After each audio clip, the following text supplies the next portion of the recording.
Okay, so yesterday we covered two ideas. One was whether or not God has free will.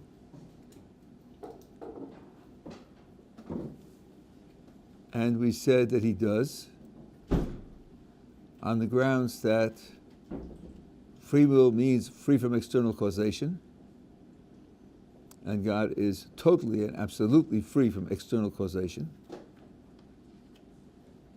And then we said, in describing human free will, we are used to thinking of having two alternatives, each of which is possible and under my control, and it's my decision which determines which alternative occurs. And that picture doesn't appear to apply to God, because his own nature determines that he should do the best, and the best is very often unique, which would mean that he doesn't have two alternatives, both of which are possible for him, given his nature. So if that's a picture of free will, it seems that God doesn't have free will.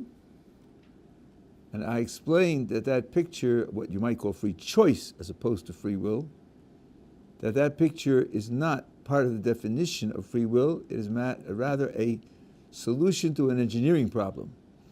If you're going to define free will as we do, as freedom from external causation, and we are creatures, and God is sustaining the existence of our world and managing its affairs, there's a danger that God's activity in the world will simply leave no room for us to be self-determining. What we need to do is describe the human being in such a way that he's protected from overwhelming divine activity. So, free choice, having two alternatives, each of which is possible for you, and you're the one who determines what happens, that's the answer to the question, how do you design a creature in God's world that isn't smothered by God's activity? That's not the definition of freedom. It's a solution to that engineering problem. Definition of freedom is freedom from external causation, in which case God is certainly free. And then I went on to say, which occurred to me as I was speaking yesterday, that this is very natural, because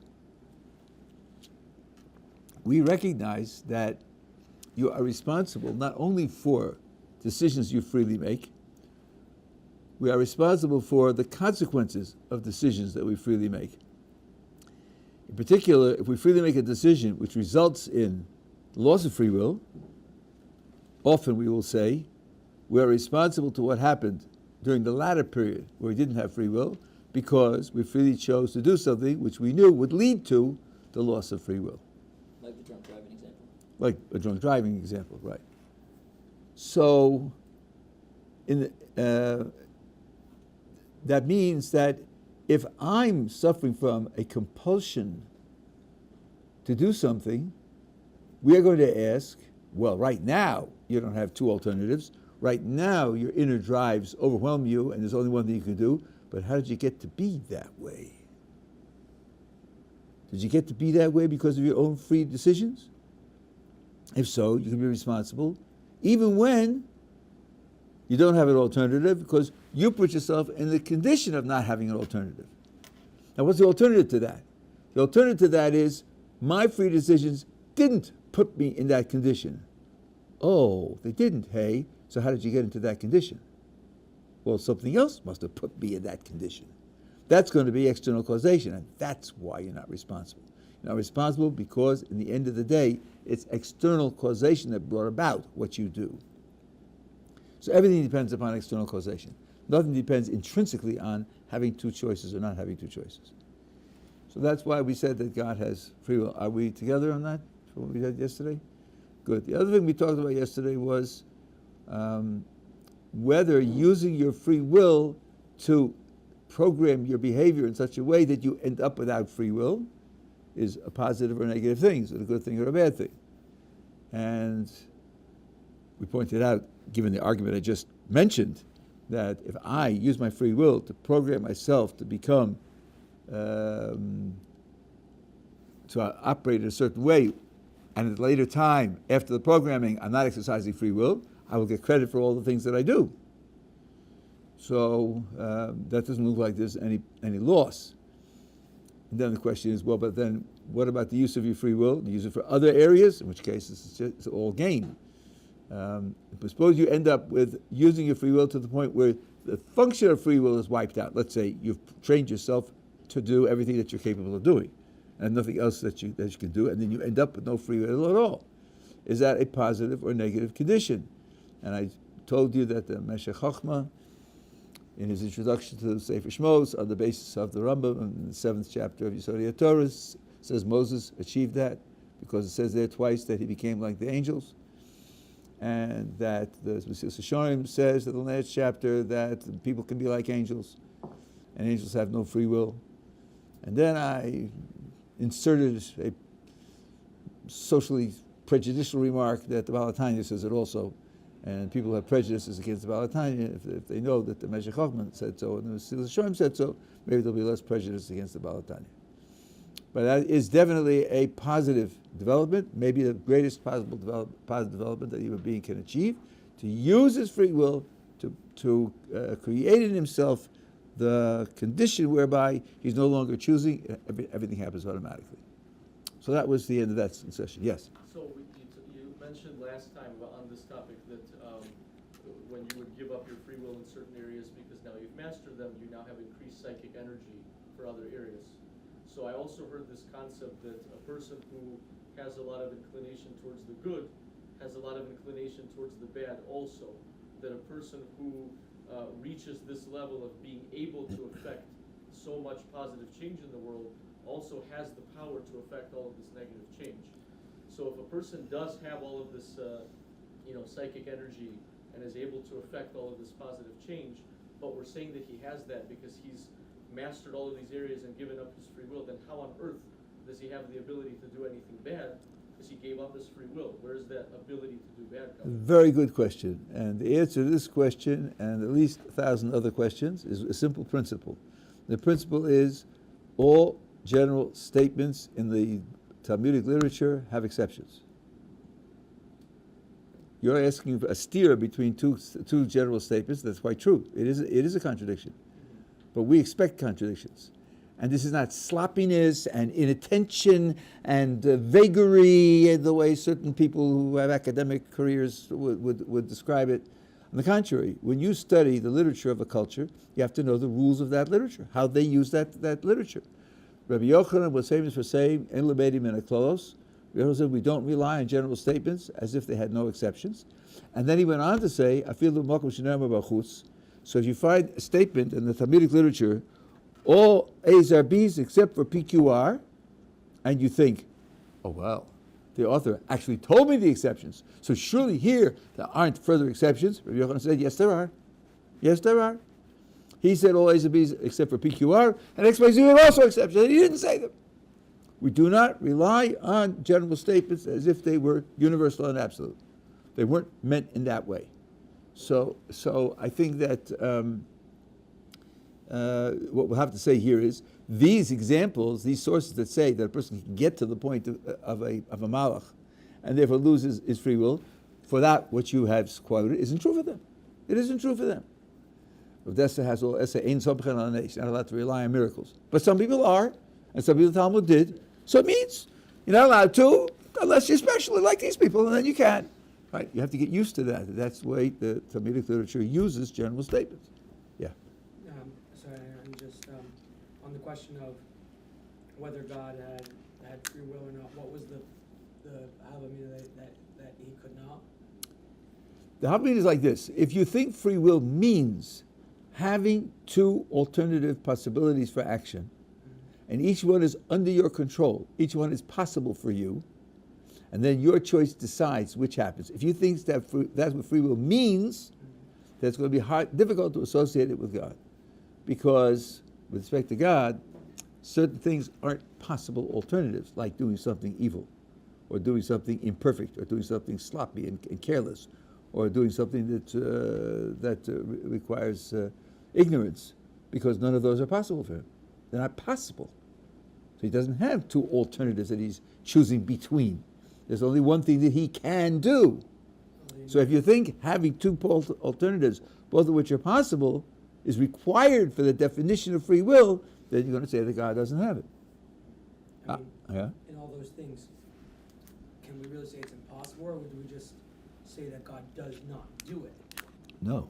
God's qualities are necessary. That's basic Jewish theology. God's existence is necessary and his qualities are necessary. It's not just accidental that he's good or that he struggles with evil but wins every time. That's not the picture of God. The picture of God is that his qualities are necessary qualities. Yeah. Just to follow up on my last question, if there has to be a reason why they are teaching us these things in the Talmud, even if they contradict each other. So what is that reason? So like I wouldn't necessarily just say to somebody, all oranges are, I don't know, all apples are red, right? Unless I had a reason in saying that, because there are exceptions that not all apples are red. I would only make that statement if there was some specific lesson that I wanted to teach, even though I knew that there were exceptions. So how do we navigate that? And It's sort of like you're planning a trip to Italy and you get a guidebook which explains to you what Italian people are like. okay. They do this and they do that. It's preparing you for the experience. It's telling you if you use this rule, you'll get it right the vast majority of times. But if you're wise, is it really wrong to stereotype people? It's not wrong, it's right. Stereotypes are like cliches. They're almost always correct, and if you have no other information, use the stereotype. But of course, keep your eyes open. There may be exceptions. Right? That's what I think the attitude that they have. Yeah. So, and just to clarify, and so the correct understanding of free will by which we can understand that God then does have it is? Freedom from external causation. Okay. There, God has it in spades. Right? Nothing causes God, nothing pushes God, nothing forces God, nothing creates God. God is totally independent from external causation. But free will doesn't necessitate that everything's an option. Right. Yeah. We say that God is perfect, and do we consider him, do we say that the world is perfect? Like, do we say this world that he created is a perfect world? He purposely... So let me ask you, you get a box in the mail, and on the front of the box, on the cover of the package, is a picture, beautiful picture. You open up the box, and inside there are 100 irregularly shaped, variously colored pieces. What a mess! It promised a picture, and it's all a bunch of irregular pieces in a mess. No picture in there. Well, it's a puzzle. You're supposed to put it together. Is it perfect? Well, it's a perfect puzzle. Perfect puzzle. It's not a perfect picture, because it's not a picture, it's a puzzle. So now, if you ask, is this world perfect, what you really want to ask is it perfectly constructed for to enable it to fulfill its purpose? And its purpose is that it is incomplete and needs to be completed. So if you're looking at a picture and saying, but look, this whole circle doesn't have any paint in it, it's obviously incomplete, does it make it imperfect? Maybe not. Because if the challenge is to fill it in the best artistic way, then it's perfect for its job to set up a challenge. The world is perfectly constructed for its purpose of being completed by us.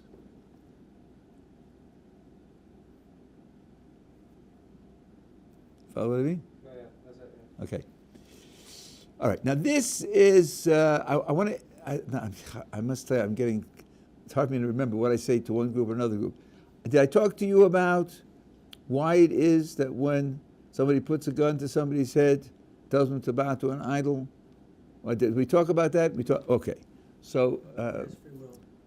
and we talked there about the fact, the difference between putting a gun to someone's head and saying bow to an idol versus being ill, and the only way you can save yourself is to use something of idol worship, both of which are forbidden. And I told you, I hope I told you, if I didn't, we'll go through it in detail. I told you that if a person fails the test, in the two cases, the outcome is not the same. If A puts a gun to B's head and says, bow to the idol, or I'll kill you, the law is he has to die. But suppose he fails. He fails, and he doesn't keep the law, and he bows. he's not liable to any punishment, even if there are two witnesses, and he's warned. He says, yes, I know, I just can't die. I can't do that. And he bows to the idol. He doesn't get executed by the court. He doesn't get kares, which is a divine punishment, doesn't get a lesser punishment by the court. All the statutory punishments are put aside. Just 1 second. That's if a gun is put to his head. So here you have either bow to the idol or die, idol worship or die. He's supposed to die, but he doesn't, and he violates idol worship. He's not punished in any way. Now there's another case. He's sick, deathly ill. The only way that he can save himself is by using some item of idol worship, which is forbidden for him to do. The law is he should die. He fails the case, and he uses the idol worship in order to stay alive. He is then liable to punishment. He is liable to punishment. If there are witnesses and warning, he'll be executed by the court for it. So the question is, in both cases, it's idol worship or die. So if you thought the explanation with the gun to the head is, how can he ask somebody to give up his life? The answer is, that's not the explanation. Because in the case of the sickness, he is required to give up his life, and if he fails, he's going to be punished. So what's the difference? So I explained to you what the difference is?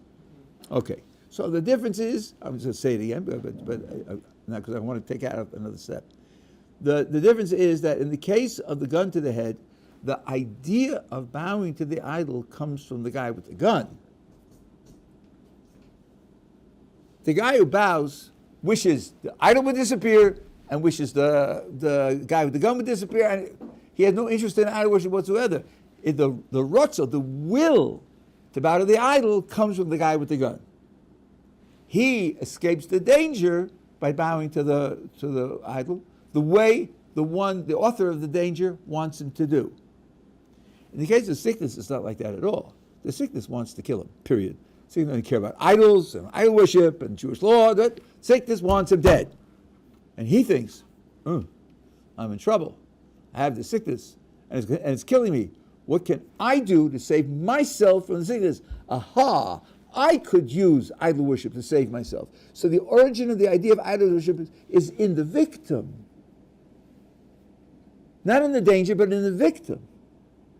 Then you are responsible for what you're doing, and you do get punished for it. The question is, what's the origin of the idea?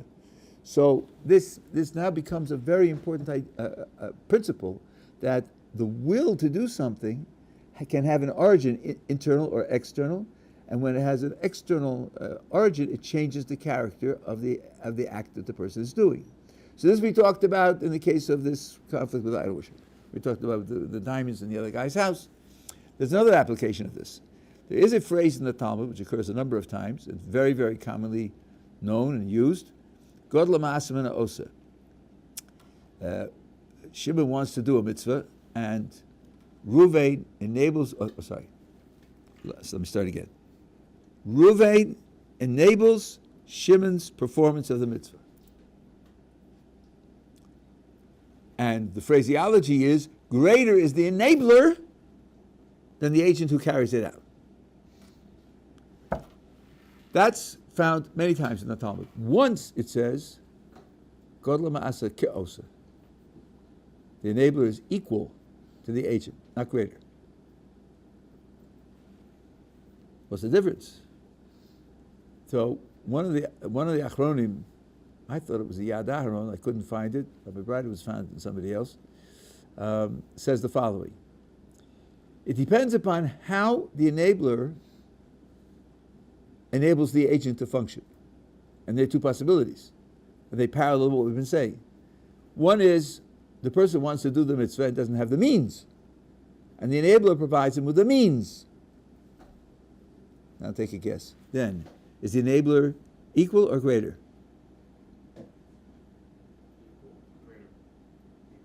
What's it going to contrast with? It's going to contrast with the case where the agent doesn't want to do it, and the enabler provides him with motivation to do it.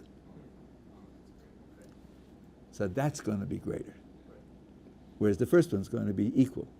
Because in the second case, the enabler provides the will. The will starts in the enabler. and he influences the agent to want to do it and do it, then it's less the performance of the agent, because the enabler projected the will to do it. So just as it relieves his responsibility for bowing to the idol, so here it relieves his credit for performing the mitzvah. On the other hand, if the person wants to perform the mitzvah and the enabler just gives them the means, then they'll be equal. So you see that this principle has a lot of applications. What's the origin of the will that functions in the end? Yeah. Would we not view, why wouldn't we simply view, in both the case of providing motivation to do a mitzvah and providing motivation to bow to an idol, to stay alive, why wouldn't we simply view the guy who got influenced as, this first guy gave me the will, but now I have the will, so I do it. Why do I view it as I still don't have the will? If I chose to do it, it's because he gave me the will to do it. I now have the will to do it because of his influence, and I do it from my will. So too with the guy who pointed the gun at me. I didn't want to bow to the idol, but now, because of his influence and his ultimatum, I now have the will to bow to the idol to stay alive. So literally, you're saying exactly what I said. I didn't say that the agent has no will. I said, what's the origin of the will? My question 3 times is, what's the origin of the will? I didn't say that the agent doesn't have will, but the difference is how much of it is his. How much of it is he responsible for?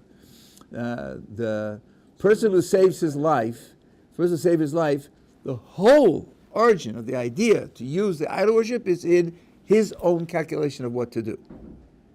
The will to it is not influenced by the outside at all. Whereas the other case, and by the way, it doesn't. I think I mentioned this last time, but let's put it in. Let's suppose we're talking about the case where he fails. Let's take the case where he succeeds. So then he gets gigantic credit for it, because he overcomes that will to bow to the idol. So it's not as if he's lost his free will. Not as if he's what he's doing, he's responsible for in the sense that he has committed a crime, and he's committed a crime deliberately. He doesn't get any of the statutory punishments, but that doesn't mean he's not responsible. It doesn't mean that he's he's not a moral agent. He's a moral agent, and he's failed. The question is, how big is the failure? How serious is the failure? A failure it is. Yeah. Like on the surface, it may seem like a given answer, but I'm curious if it's more complex. Is the person that points the gun and forces the other man to bow to the idol committing more of a sin than the man who bows to the idol? No. Forcing a person to do a crime, a terrible crime, is not the same as performing the crime. After all, the law is that the one who performs the crime shouldn't do it and should die. That's the law. That's what he should be doing. And he's chosen to do the wrong thing. Now, the fact that the law is there implies that in at least many cases, he has the free will to decide. And we know from experience that's true. Thousands and thousands of people throughout history have chosen to die rather than preserve their lives by violating the law. So we know there could be exceptions. A person could go into a panic, and lose his ability to. That could be, and then that will change the outcome of the case. But the normal case where people do have free will, it's a very difficult decision, and it's a great struggle. If they make the wrong choice, then they're responsible for making the wrong choice. But as we have said now over and over again, the harder it is to make the right choice, the less penalty you get for making the wrong choice, because you failed at a much harder challenge. One way to put it dramatically is you failed to be a hero. How big a failing is it to fail to be a hero? It's not a big failing. I mean, if it's any failing at all, it's not a big failing. A person fails to be decent, that's another matter. We talked about the blue strings and the white strings and the tzitzis in this regard. Okay, so that's the final thing that I wanted to put on, this idea of being the enabler versus the... That's my survey of religious problems of free will. And now I want to turn to, I would say, scientific, philosophical problems of free will. So we'll start with the scientific side, but of course, everything that I do is philosophical, so... let's go back to the original definition of free will as freedom from external coercion. external causation. So I gave you two examples, being pushed down the stairs and post-hypnotic suggestion. Suppose somebody says, listen, Rabbi, according to your description, according to your definition, what if we believed that everything you do is caused by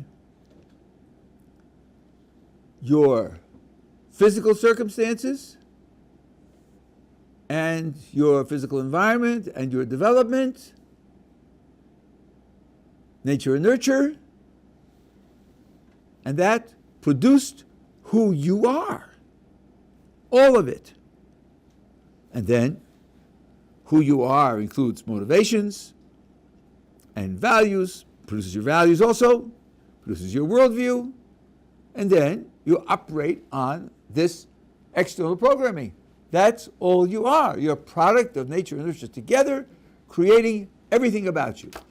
Wouldn't that be external causation?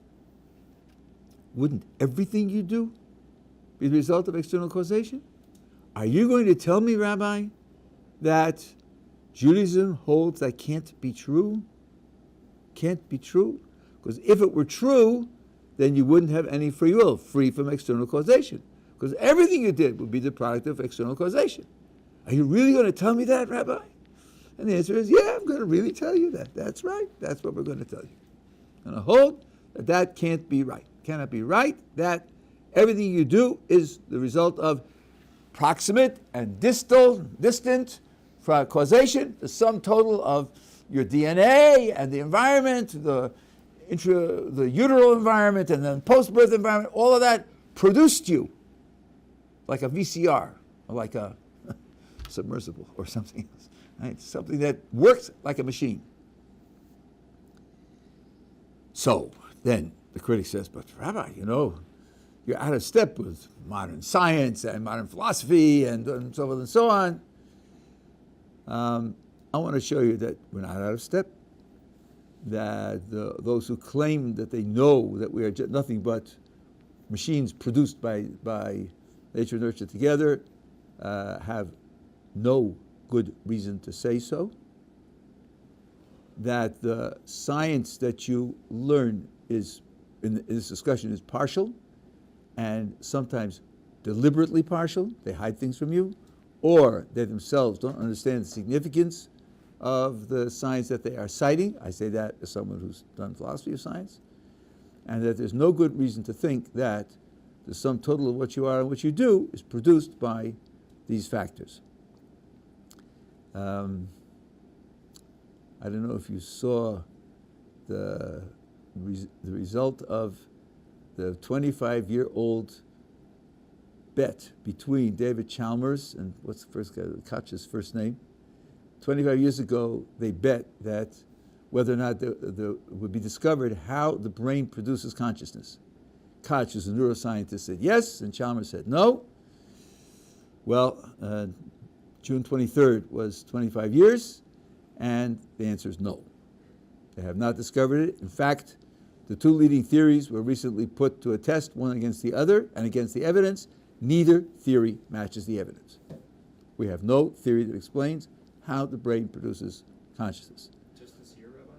I'm sorry, say again? Was that just this year on June 3rd? A few days ago, June 23rd. 25-year bet. So now Koch says, but in the next 25 years we'll get it. But I'm not sure if I'll be here to win a case of wine, but I'm sure it'll be in the next 25. Well, that's what he said 25 years ago. And he was dead wrong. And by the way, just to loosen up the reins a little bit, how many neurons do you have, approximately? 80 billion or something. 86 billion, right? Approximately. And that gets you trillions or tens of trillions of connections. Okay, fine. So, do we understand how 86 billion neurons work? Well, some foolish people will tell you yes, but the answer is no. But much, much worse than that, because about 2 years ago they discovered that different cells in the brain called glial cells, which they thought were responsible for house cleaning, getting rid of garbage and cleaning things up and so forth, and lubrication, glial cells also participate in information processing. And there are about as many glial cells as there are neurons. So instead of 86 billion, now it's 172 billion. It just doubled overnight. And who knows if that's the end of the story. So don't let anybody tell you that we understand what's going on there. That's just, that's just beyond belief. Okay, so now the question is to look at the kind of evidence that will be cited and to see what significance that it has. Now, I want to start the investigation by taking a view we all know is wrong, but I want to see how the logic of the view works and how the logic of the discussion would work. And then I'm going to claim that when we make it much more realistic, the same logic applies. Imagine a person who says, the environment totally programs what you are. This isn't so far. The nature-nurture debate goes back and forth every 15 or 20 years, and there was a time when nurture was so emphasized that there's no difference between men and women, and there's no difference between the races, and there's no difference between... it's all a question of social programming, cultural constructs, to use the jargon, which... Now, so suppose a person said, everything is cultural. You were brought up in New York, so you speak English. Don't you know that if you were brought up in Beijing, you'd be speaking Chinese? Yeah, I guess I do. I suppose that's right. Well, then everything's like that. Really? From the language I speak to everything? Is that an obvious generalization? Shouldn't you have a little more evidence about some of the other things also? It just seems like, 1 out of 100, you got one, and you say the other 99 are identical. So suppose somebody says, listen, we have evidence of environmental programming, that the environment programs the way a person develops. So, for example, in Watts, California, which is a section of Los Angeles, the percentage of 18-year-olds who can read, now I'm making the numbers up, is 15%. And in Shaker Heights, Ohio, the percentage is 100%. So there you see it.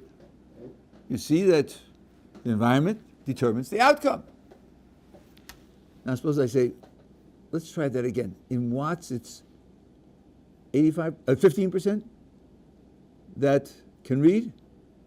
So you're telling me that Watts programs illiteracy? But what about the 15%? So they say, well, look, the environment is everything. But if the 15% are different than the 85%, that's because in their micro-environment, there's some difference which accounts for the different outcome. So, Watts is filled with drugs and crime and broken marriages and bad examples and everything else. But this one happens to have an uncle in Ohio and he spends his summers in Ohio. Or this one has a mother who's a school teacher, and that's why he's different. There are differences in the microenvironment which determine why the outcome in the 15% is different from the 85%. Okay, now here's the crucial move.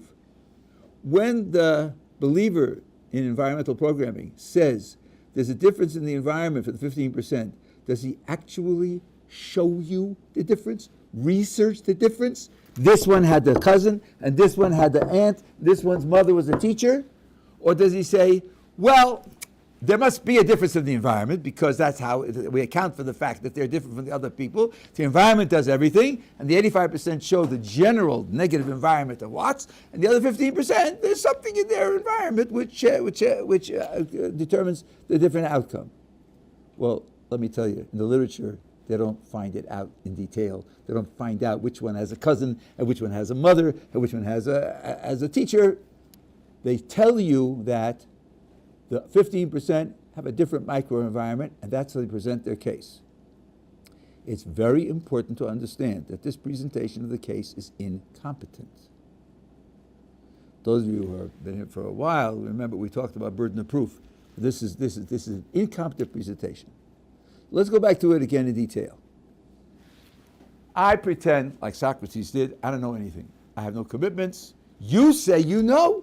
I'm very interested to hear how you know. You say you know the environment does everything. I'm interested to hear how you know that. And you present me with these statistics. So I ask you, how do you account for the 15% who do learn to read? Now you say there must be something in the environment of the 15% that's different. You're supposed to be showing me how you know. The words "there must be" is your guess. It's your commitment. It's your belief. It's your passion. But you didn't do the research. You didn't actually find the difference in the microenvironment and calculate and show that this difference was what caused the difference in the outcome. You just said that it's there. Well, frankly, then you haven't convinced me. You're supposed to be convincing me. I have no commitments at all. I want to know why you think the environment does everything. You say, well, I got the environment and it does 85%. I say, well, you're telling me the environment does everything. What about the other 15%? And you say, it must be the environment. There must be differences. It must be isn't the reason to think it's true. That's just a statement of your belief. So actually, unless you have 100% prediction, you don't have reason to think the environment does everything. You don't have reason to think the environment does everything. Well, 100% is almost vanishing. You never have 100% in these kinds of statistical studies.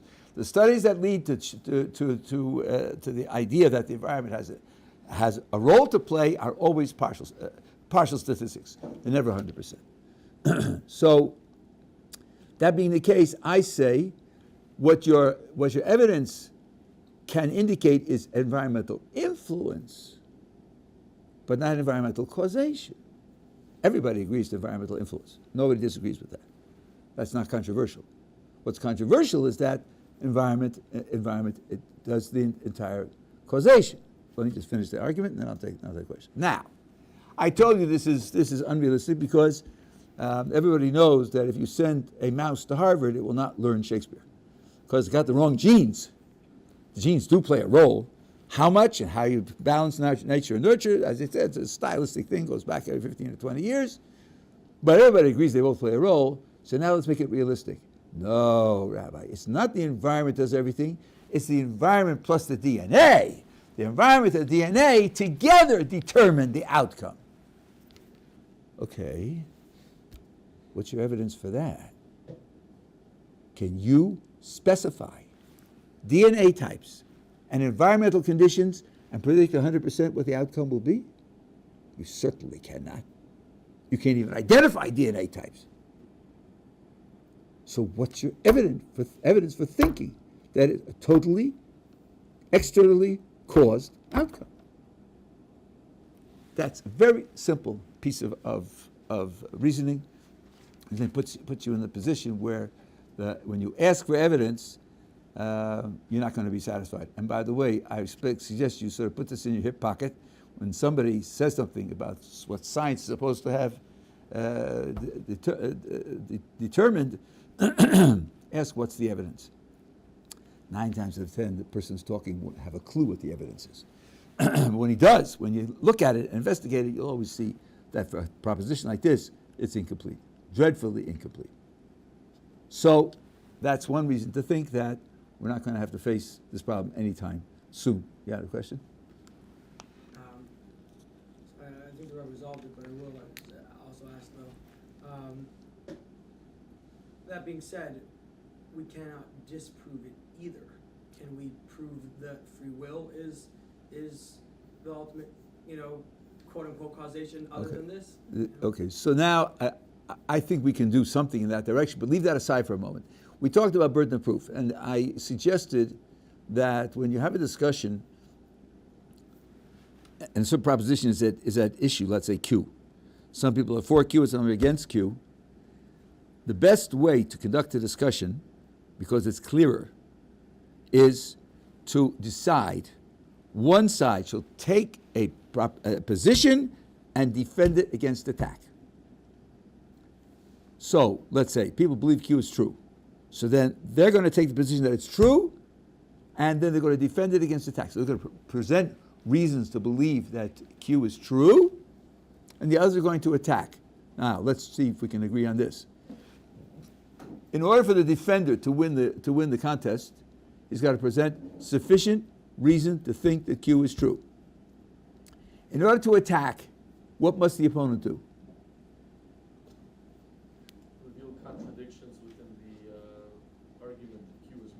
Okay, contradiction is a little too narrow. Or suggest reasonable proof that it's not true. No, This is for the that's the mistake. This is for the person. That's the mistake. That's the mistake we want to avoid. The critic is not trying to show it's false. The critic's trying to show that the supporter hasn't shown that it's true. You're not familiar with this. Let's go to a courtroom example, right? A person accused of a crime. Now, the job of the prosecution is to show beyond a reasonable doubt that he's guilty. The job of the defense is not to show that he's innocent. That's not his job. Reasonable doubt. His job is to produce a reasonable doubt, which means that the prosecutor hasn't shown beyond a reasonable doubt that he's guilty. If the defense attorney is successful, we may say, so now we don't know whether he's innocent or guilty And by the way, I believe that this is the reason why in American courts there are two verdicts. One verdict is innocent. Is guilty, Not guilty. and the other is not guilty. The other verdict isn't innocent. It's not guilty. You haven't proven him guilty. He might very well be guilty, but he's not been proven guilty. Therefore, he doesn't get penalized. So the burden of proof is on the prosecutor. He has to establish that something is true.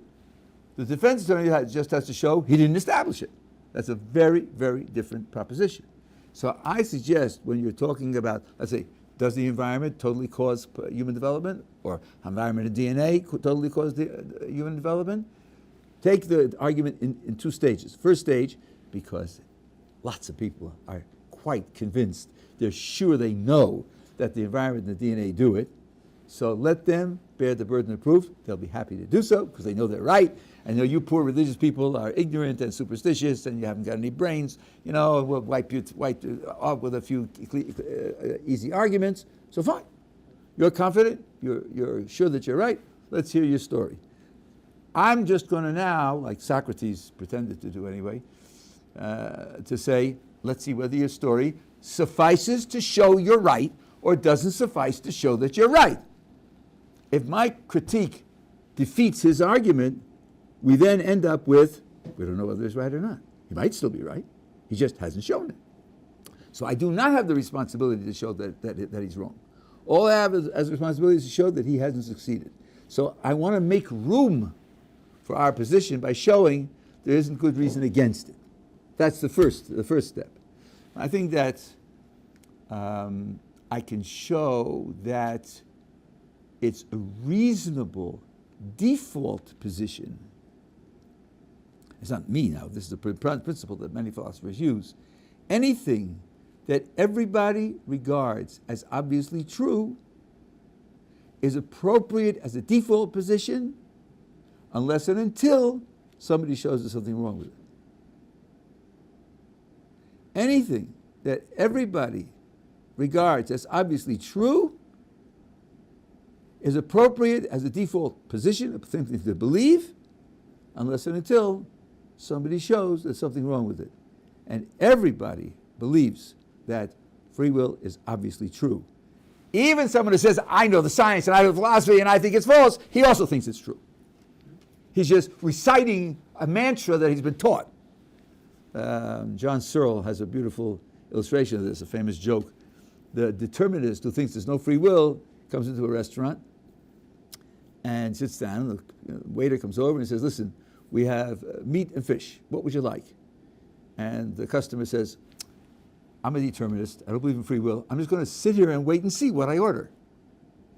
It'll happen. And it's a joke because he just decided to wait and see, didn't he?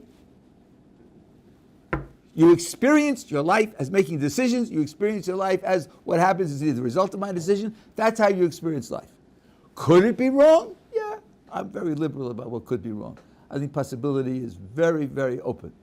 But what is it appropriate to accept unless and until somebody shows you that it's wrong? It's appropriate to accept something if everybody regards it as obviously true. Again, I'm not saying it's infallible. It could be that it's wrong, but let him show me that it's wrong. The challenge that I think is illegitimate is to say, but what do you base it on? I don't have to base it on because some things are obvious and they're the source from which you base everything else. You can't chase spacing back infinitely. You haven't got a big enough brain to hold an infinity of reasons. There's got to be a starting point, and the starting point is something which at least is obviously true to me, and if it's obviously true to everybody, that's an appropriate starting point for a belief, unless and until it gets into trouble. And it could get into trouble, because someone could produce in you an equally obvious contradictory belief that you didn't have before. And then you'd have to worry about how to adjudicate. So we're not claiming infallibility. We're not claiming incorrigibility, either of them. What we're claiming is this is a reasonable starting point. Yeah. But, so seeing as we say, right, a reasonable starting point is whatever seems obvious to be true. But to I said it the other way. I didn't say that's the only reasonable starting point. I said this is a reasonable starting point. Right. But then Rabbi mentioned that to those who say environment and DNA is obviously true, they're simply repeating a mantra. Well, that's a joke. What are you talking about? Obviously true? How could it be obviously true?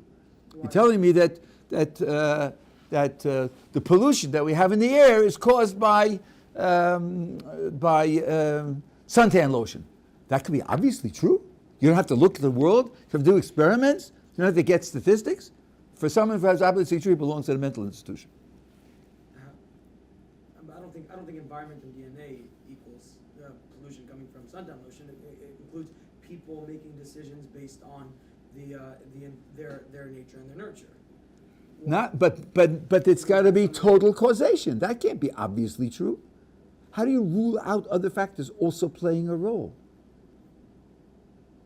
The only way you could rule it out is by having 100% statistics. We don't have them. And you need statistics for that. All you see in your experience is environment has influence and DNA has influence. That's not what's the question. What's the question is whether the total of environment and DNA together is the total causation. Nothing else plays a role. And for that, that's certainly not obviously true. Whereas free will with those influences, as an aside, seems a lot more obviously true. We all obviously experience feeling that we're making our own decisions. Take that away and our lives will go to pieces. That doesn't mean it has to be true, but it means it's reasonable to start there until someone, this is called epistemology. Okay.